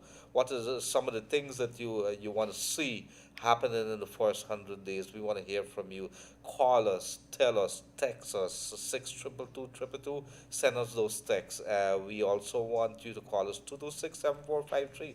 Let us hear what is happening in your community. There's a call online. Yes, caller, go ahead. You're on the air. Good afternoon, Sir Leonard. How are you? I'm not Sir Leonard. I'm Leonard. I'm pretty good. Go ahead. Okay, I'm a senior citizen. I miss my doctor. The doctor is not in the house. That's what I could say to you. He's Okay, busy I'm on the road. waiting for his Tonight Show, 592. Yes, I'm going to be there with him. What I want to say to this new incoming government that I waited 5 months for my vote to conclude. Now, I heard that young scholar girl that was talking about the human service when she went there. Now I need this new government. If people are sitting there not doing the job, get them off the chair and put people who have education and willing to work honestly. Another thing, I would like the Honorable Excellency, Dr. Infant Muhammad Ali, is to put in place for senior citizens to have his first agenda on security, that these youths must not be robbing us, disrespecting us, coming into our home and raping us and killing us. I want him to have that in Parliament for us. Thank you, sir. Have a blessed day. God bless you, sister. God bless you, man. And so there it is. Our seniors are calling for more protection, and that is something that would have been bothering me, Danelli. You know, we have people in this land, and I think we got to come back. We got to have a serious conversation. Many people have their own businesses, and they don't see it as important to be paying NIS. NIS is where you could have something in the old day, working. Many people have been left at the curb, depending on a little public assistance, 20,000 it is. It's not enough. I mean, I pay more light bill, which I think GPL, I'm still to resolve the issue with GPL. GPL has slapped me with a bill that is more there, and so I can imagine how do these people survive at the end of the month? I mean, I don't know. You see so many stories. Some days I'm crying here on this program and nobody sees because you're extremely shocked at some of the conditions that people have been complaining, how they live in, how they're making it from day to day. They don't have any things in the pot. I see a guy came from Tillong in Berbice because he has anything Region 5. This is a young man that says, maybe fell in hard times, but these are one of the many stories. Some ladies that would have been here, I get texts from them every day. Thank you, thank you, thank you. I mean, but these are not things that I really want to say. But the level of suffering that you see coming out from people calling for help, it means that our social security net, like NIS, these are things that we need to have our oil resources, maybe having a safety net, especially for the senior citizens. And of course, you've been hearing many stories of people being robbed on the way, every street corner. This is not something that is in Almoystown. It is not in Grove, Diamond, where I'm living there. It's all over the country. There is people, the young boys preying on people just walking. A bicycle guy just come up. I see somebody a couple of weeks back put on, these guys are here in Susdike Linden area, Susdike Timeri area, and they're preying on people going around on bicycles. If they see anything, they pick it up, walk in the yard, pick it up, and the police doesn't do anything. And then I'm really sorry. The police got to be paying a little more attention.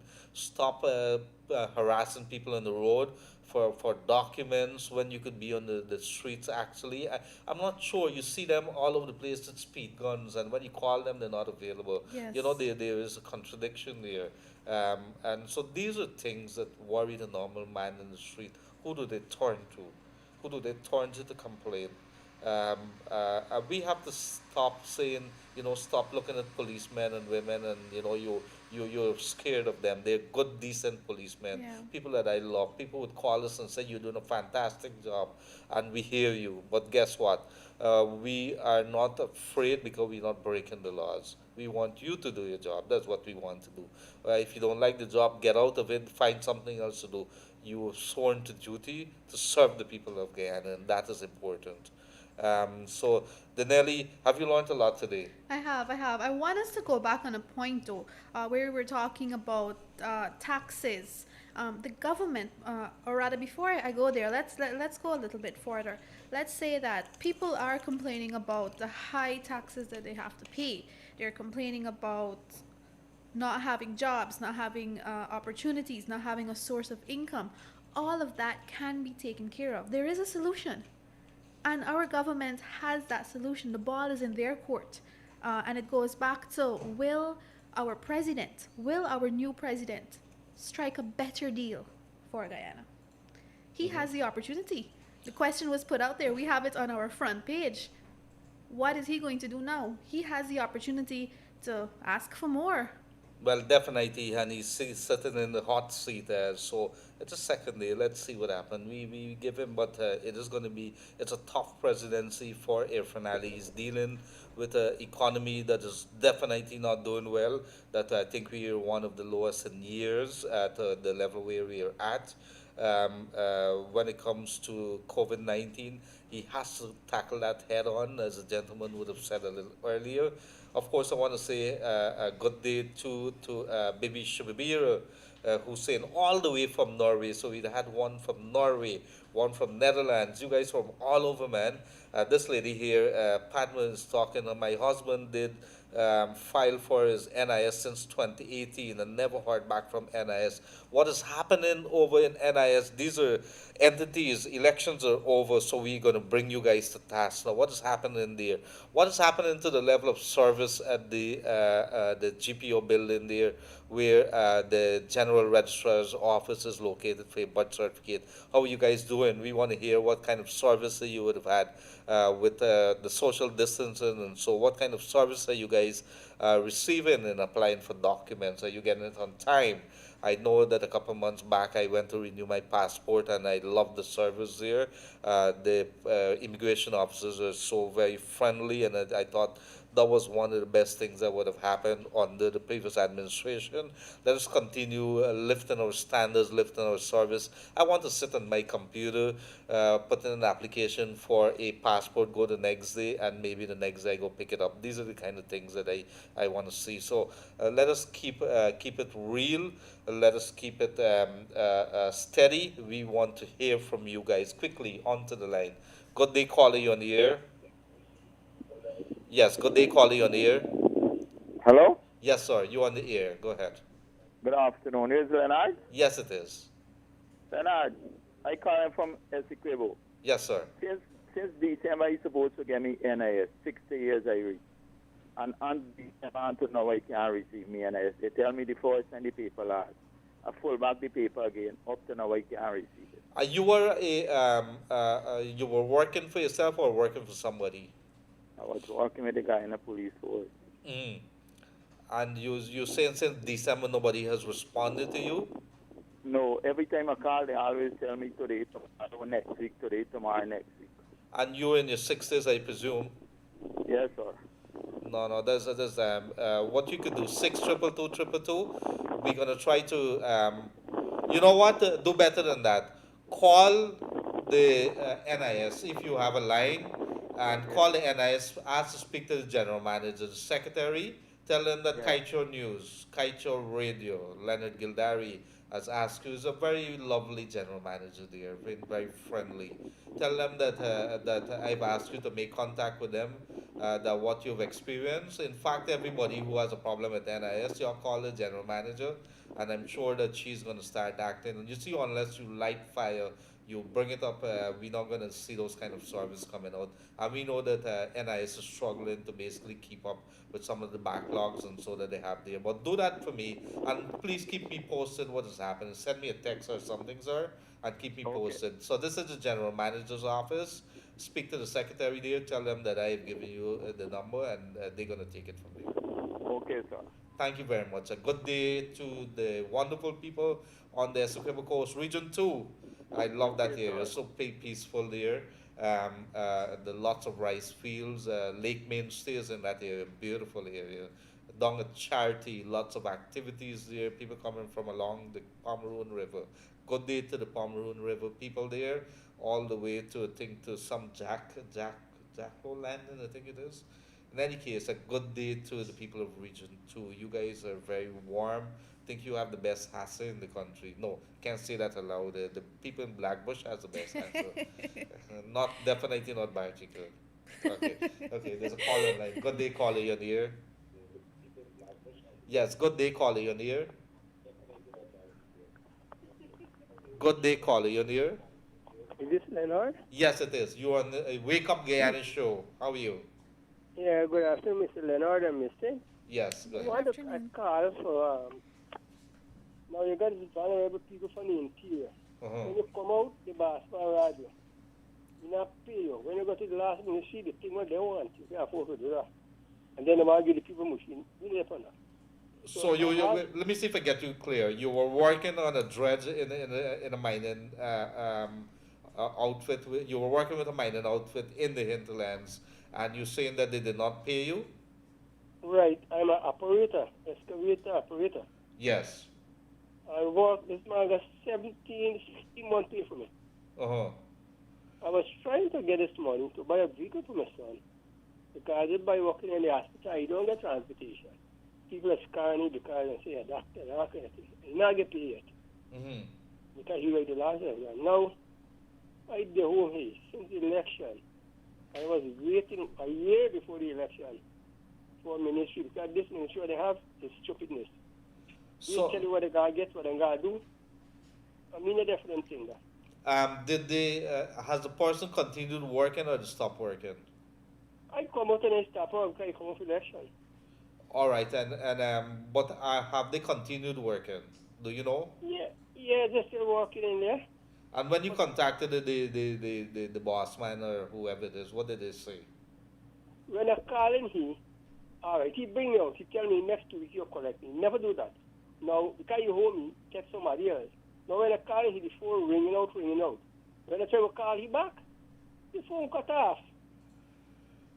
That's interesting. I think you would have to either get a lawyer, or, well, you said you already went to the Ministry of Labor.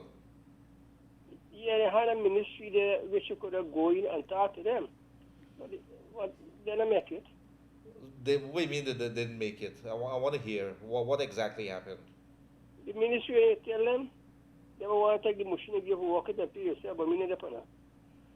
No, but you have to start somewhere because it is the Department of Labor that handles that. They could force, they could do something, they could hold back maybe the permits or something. The Ministry of Labor, sorry, there's no more Ministry of Labor. There's a Department of Labor, which is under the Ministry of Social Protection, I think it is. They have a lot of powers, and when you take on people, there's some obligations. Did they ever give you a contract? No. But you still happen to have some obligation. They have some obligations towards you. I think you need to engage the ministry, the Department of Labor there. I would love to hear how this thing all plays out because at the end of the day, these are complaints that you get sometimes. People are saying, and if the Department of Labor is listening, I think it's time the people of Guyana would say we don't play. It is time that it's serious business now. We are no longer going to tolerate situation where look, sir, could you send us a text to 6222222 with your number, and maybe we could link you up with somebody at the ministry, the Department of Labor there? Yes, sir, I try to do that, right? Yeah, do that, and we can try to link you up with somebody. Me got a little money, right? Yeah. My daughter's studying in the U.S. She do chemical engineering, and this money me got to keep with you. Me came with debt. I hear you. She money, I cannot use it. If you not eat for the whole day, that's my business. I don't want to know. Yes, I hear you very much there. So send us a text 6222222, and we're going to pick it up from here. And so do have a pleasant rest of the afternoon. As we come to program wind down time, let me make it very clear. Issues, because this gentleman has raised a very big issue which has been coming from time to time. We have people hiring people on word of mouth. You come work with me, let's jump on. They had so many cases where people died, and when you ask the boss man, what's this man name? Oh, he come from Grove there. He just come as a workman. He don't even know, and he jump on. The man goes die, and they can't identify him. They don't even know a name. There's an absence of contracts. There's an absence of a formal arrangement that is recognized by the authorities, the Ministry of Labor, GGMC, and so on.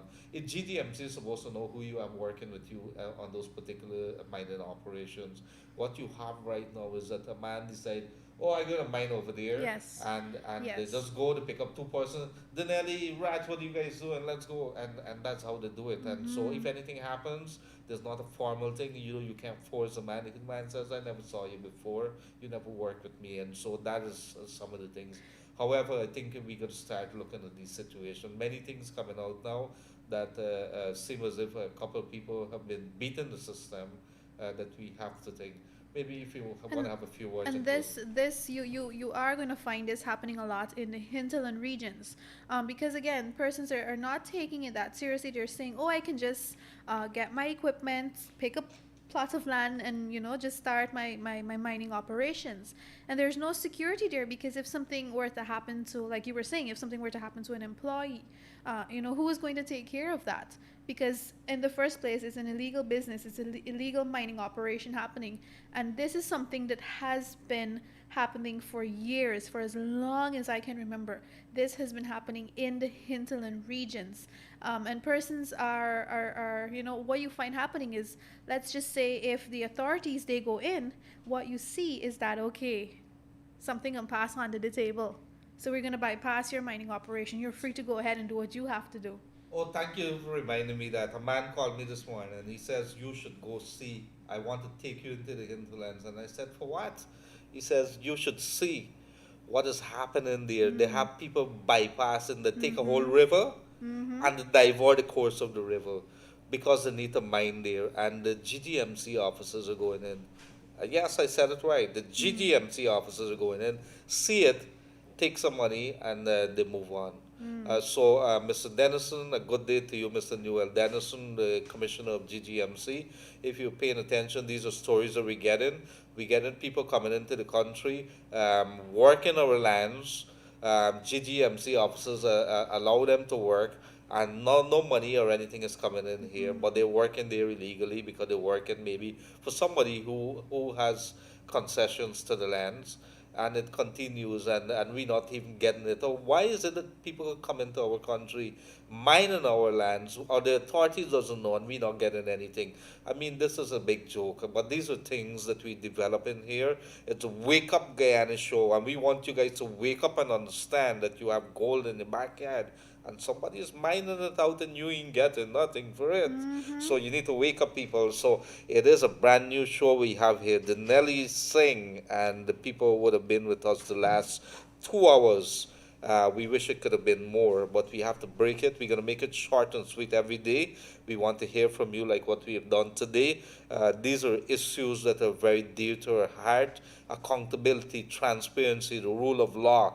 Let the systems work. Let the regulators do the job. We want to hear when the Public Procurement Commission don't do the job, when the Guyana Geology and Mines Commission don't do the job, when the Guyana Gold Board don't do the job. We want to hear from you. When the Ministry of Labor don't do the job. What's happening at GRA there? Madness happens, they say. If the customs officer don't, the wives are taking bribes. We want to hear. You guys need to tell us something. This time, as they say, is not a long time. There's a very serious government, they say, that is in place right now, and we want to ensure that we back them in stopping the leak or the water that has been leaking out from the bottom of the bucket. We can't allow that to happen anymore. It's a different time now. Our country needs to move to the next level, and the rule of law is what is going to define us, what is going to take us to the next level. So I want to say thank you very much there, Danielle.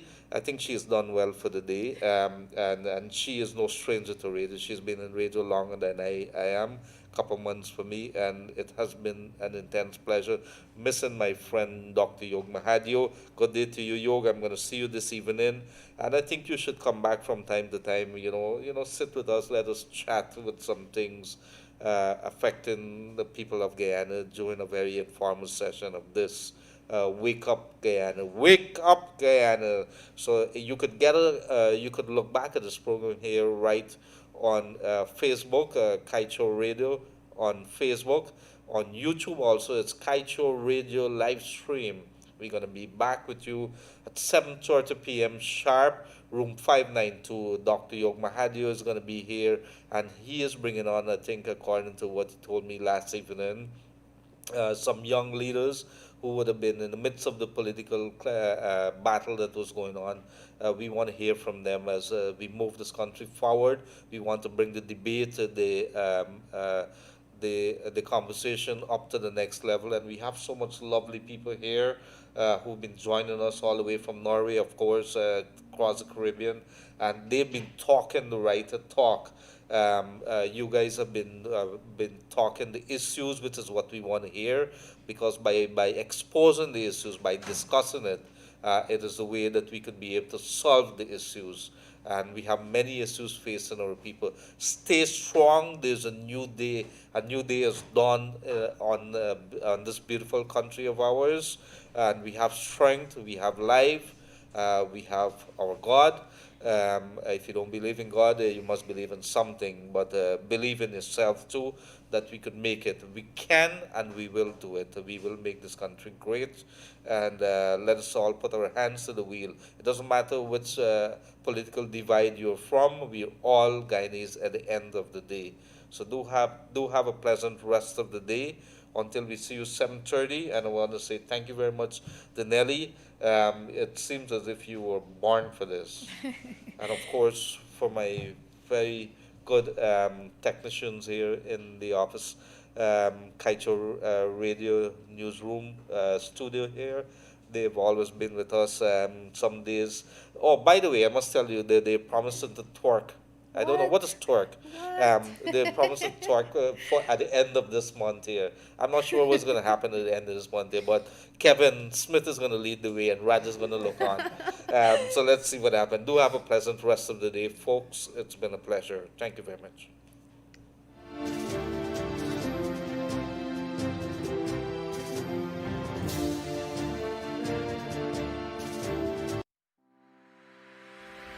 Win $100,000 monthly with Sleepy sanitary pads. Sleepy sanitary pads are all natural and are made with cotton and bamboo fibers.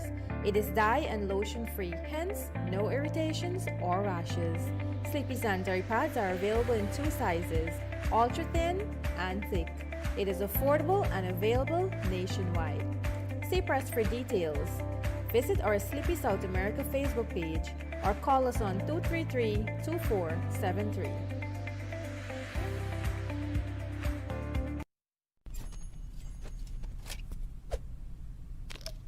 Drink and chew to the beat of Mogul Mogul with fun fruit flavors and real nata de coco bits. Mogul Mogul, you gotta chew. Distributed in Guyana by Saria Manufacturing Inc. Kaieteur Radio. Covering Guyana from coast to coast. Demerara and Essequibo 99.1 FM. Berbice 99.5 FM. Kaieteur Radio.